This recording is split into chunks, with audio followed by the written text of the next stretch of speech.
Good morning, it's Harvey Jackson. Just going to go through a little bit of the weather in North and South America, and yeah, let's just get into it here.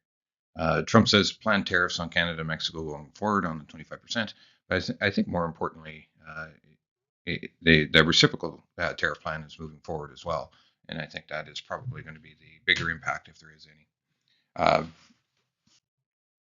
So if we just have a look at what the temperatures have been doing, it's pretty normal in most of the areas, and yeah, so everything is pretty decent as far as normal temperatures when we're looking at the map. But you can also see that there's moisture in the next 2 weeks. That's going to be pretty significant in the Argentina area, and a little bit less in that area, or Monegasco and whatever for harvest progressing.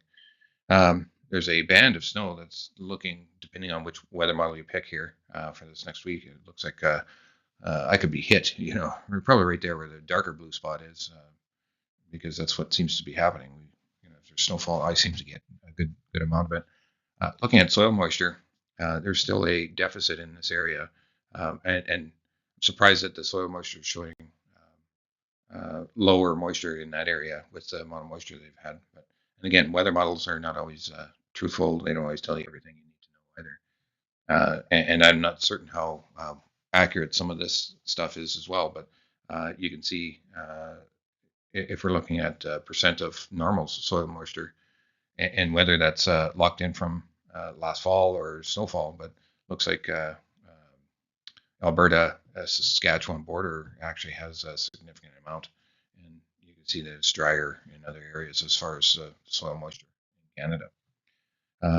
In the next 10 days, we're still seeing warmer temperatures in Western Canada and in the U.S. as well. See some cooling temperatures over here. We'll see if that actually brings any motion on wheat. Maybe it's all been already priced in on the temperature side.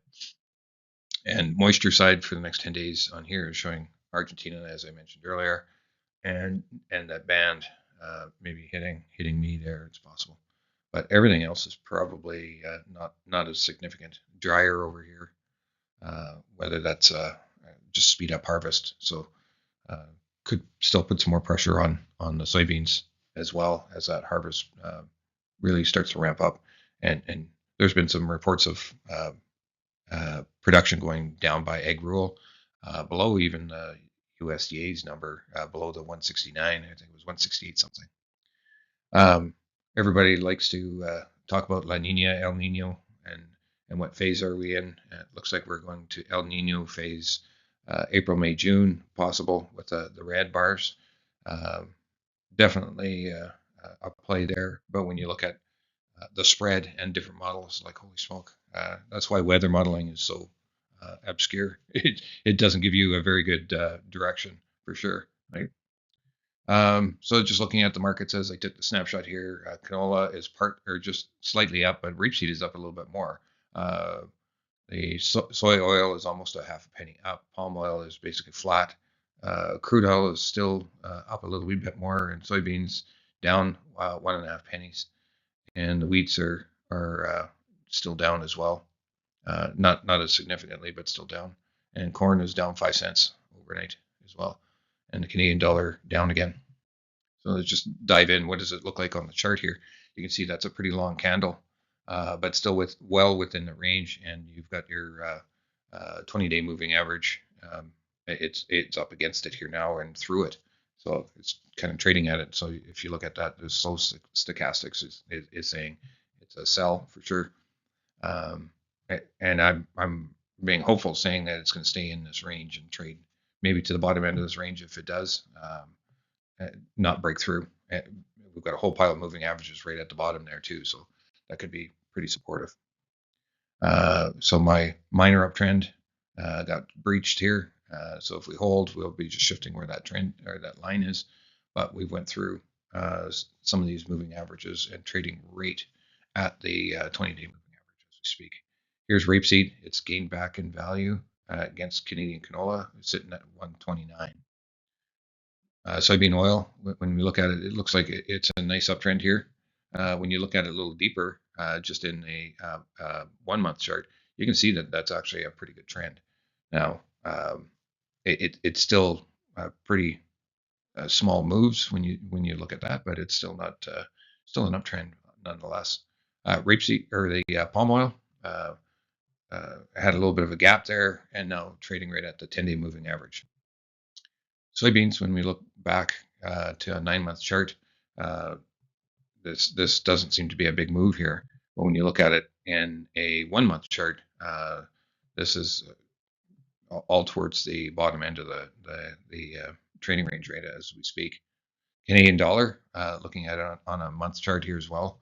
And I just put the Fibonacci retracement values for the range of trade. This was the tariff. So if the 25% tariffs are going to come back at least on the talk, it'll go there. We can even go beyond it if it's an actuality for sure.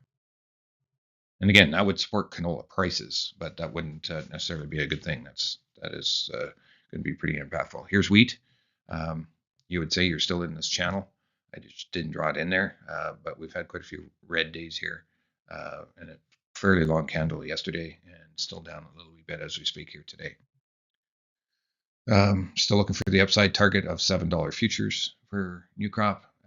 Basically trading flat from yesterday. Here's your Kansas wheat channel, lots of red, but still caught in the channel. Chicago, or here's your new crop Kansas City wheat, and it's doesn't look like it's a big of a move here. Chicago, same idea, bottom end of the channel. If we were to draw it in the right place, bottom end of a channel going up, but a pretty good dish as well. Milling wheat, we're getting a fair bit lower in the last week or so. There was a report of okay growing conditions over in Europe on their wheat in the France, Germany situation there. Corn, it's fallen from its highs that it made last week. And if we just look at the corn soybean ratio, we're running in that 2.25% our ratio from soybeans to corn, and I would say this area is favoring more corn and less soybeans. And that's all I have for you today.